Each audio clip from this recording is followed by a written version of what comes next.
Hey, Jack, do you want a snack? Yeah, I was thinking about it. Yeah, I know a really good... You got anything in mind? Yeah, I was thinking of these nuts!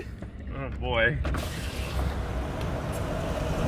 So that truck is the D's Nuts truck. And apparently D's Nuts has a food truck. Yeah! That was good. Why didn't we start that?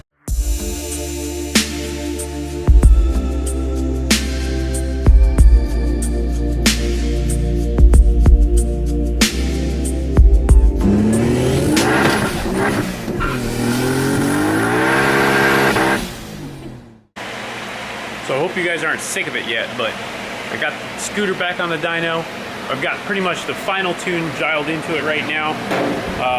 Put the new pipe on it as you saw in the last video, and we did run it. We made 16 horsepower, which is crazy. Up top it had a little bit of a something, so I went ahead and rejetted. I jetted up again. I went from a 96 to a 100, and now I'm up to a 105. So pretty big jet, or 106.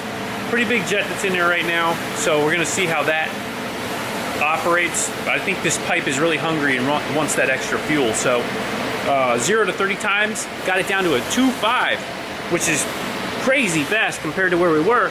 We were at a 3.4 originally. That was the best I could do before the pipe change. But now with this pipe, we're able to hit that 2.5 range. So a lot faster than I expected for just a pipe change. It's gonna go really well. So I'm gonna run it on the dyno one more time just to see what kind of power we're looking at up top. I want to make sure that we didn't sacrifice anything on the big end by jetting up, but I also want to keep it kind of safe. So if you're not familiar with jetting and carburetors and stuff like that, especially for scooters is a good way to learn how to tune. If you run the scooter real lean, if you run an engine real lean, you're on the verge of failure. So you don't want to keep it there a lot. Usually they make their best power right in that range, but it's also the most dangerous. So you don't want to do that. What I have here is what I call a compromise. You want to run a little bit extra fuel, sacrifice a tiny bit of your power, but to gain in the safety, that's the main key. So that's what we got going on. I'm gonna make a pull here in a minute, and we're gonna see how that top end is looking when you're holding it in for, you know, up 10 seconds or more. And that's gonna be that range where we start to get into that 65 to 70 mile per hour range. I do want to hit 70 miles an hour, like I said before, with this setup, and I think it'll do it. So let's see what she does.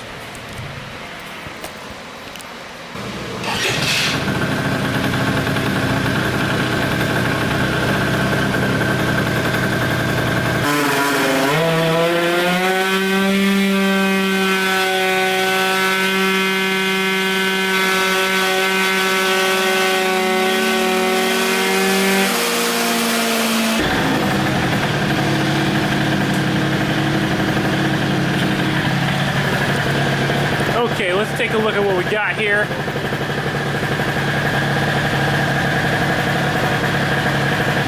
That was 16.7 and pulling all the way. So here you can see a lot flatter. It had a little bit of a hit in the beginning of the run. It was a little bit of a misfire. It was loaded up. So not too bad though. I might leave it like this because the top end was a lot better. I'll try and jet back down to see if it gets lazy again up top, but I think this is real close to perfect. So that's a good start. Let's jet down one and see if it changes. All right, we got the 100 back in it. Let's see what the 100 main jet does.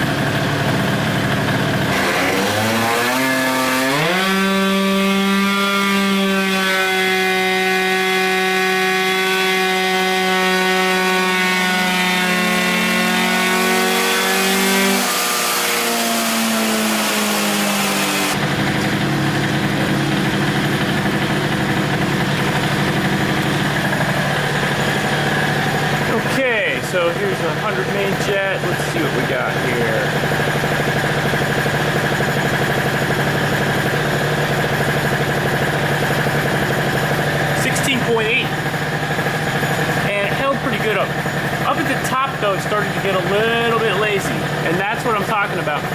think it really wants that fuel in the top end. So, but I have to come up with something to try and get this to stay a little bit leaner down low and maintain that fuel up top, because that's where the big end's gonna be when we're trying to hit that big 70. So let's see how this does on the street, but I'm pretty happy the power curve otherwise is really nice. Well, after fumbling with the carb for a little bit, I realized I have some old carburetors from the drag scooter over here that I had boxed away. So I went ahead and dug one of those up, and I think I'm gonna go ahead and install this. So right now it has a 21mm Delorto, which seems to be working okay. I mean, it made 16 horsepower, that's pretty solid. But I think there's more on the table, and I think that some of the inconsistency issues with the jetting are being caused by that carburetor. So I'm gonna go ahead and try to put on this Stage 6 PWK that I had boxed away. So this is a 24mm carburetor now, and I had this on my old drag scooter, and it worked really good up to, you know, over 20 horsepower. So I'm gonna go ahead and set this one up and try and put this on tomorrow. We'll see how that goes. I've got the Molossi intake to go with it. So this combo should be pretty potent, and it'll give me a better idea of just what the carburation needs are for this setup. So not expecting gains really so much out of it, but I want more consistency in fueling, and I'm really interested to see if I can get the top end to stay nice and fat. This has a power valve on it, which actually will add a little bit of fuel up top as it gets into the higher speeds. So we'll see how that does. I'm gonna put this one on. I'm pretty sure it's gonna fit fine, and really hope for good consistent fueling. So name of the game is to keep this thing safe and keep it wet, keep it fast. So stay tuned for that upgrade, and that's gonna be it. We'll see, hopefully. All right, so I'm back home, and I just wanted to show you something cool. So Carla finally brought her car over here, and now my garage has these two FDs, which is, in my opinion, is really cool.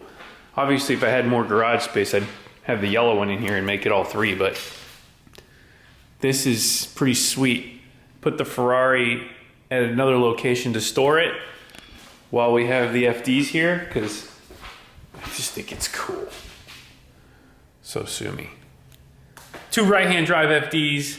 You guys know the deal. If you haven't seen Carla's car before, it's a really special car, and it's pretty cool. It's stock twins, but it has a whole bunch of stuff done to it. You can see that real carbon Amemia hood, real Amemia lights, BBSs. It's got a titanium exhaust, and an F-Con, and the list goes on and on and on. So I did a video not too long ago that has that car featured, and you can see some of that stuff. And then the black car, if you haven't seen this car, some of you haven't, this is my 93 RZ. It's a real RZ, so it's got the Recaros. It's got some goodies in it too. This one's got a Night Sports Super U intercooler, a couple other little things I'll show you under the hood. For those of you that have seen the car, you guys are bored. But if you haven't seen the car, it's cool. Sparco wheel. Stock BBSs on this one. Those are factory. And here we go. We got the Auto EXE intake with Night Sports Super U intercooler, little feed manifold cover. This is running a Haltech with 2200cc secondaries. Still running the stock primaries, but the 2200cc secondaries with a fuel rail from rx7.com. So pretty potent setup. Just made 300 to the wheel. That one's probably about the same. They're good all around cars. I just love this power level. This has a feed Type 2 wing also, as well as Sonic TI exhaust. So courtesy of Carla. Thank you, Carla. So these cars in the garage is just a cool feel now. And I think we're gonna do a little more decorating. I'm gonna have to move the Ferrari banner to where the Ferrari is now for now. And we'll put some good Mazda stuff in here. That'll be fun. Anyway, I am going to sign off for the evening. I have extended myself beyond my normal level and I am very tired. So I'm gonna eat, go to sleep, and we're gonna put that carburetor in tomorrow and see if the Aerox can get a little bit better. We'll see. I mean, it is awesome right now. If you love the scooter content, let me know. Let me know what you guys wanna see. Obviously, I've got tons of stuff to show you, but I just show you the stuff that I'm doing on a day-to-day basis, and I obsess over these scooters. So I apologize for talking so much about them and showing you so much, but hopefully you guys like it and you won't hate me for it.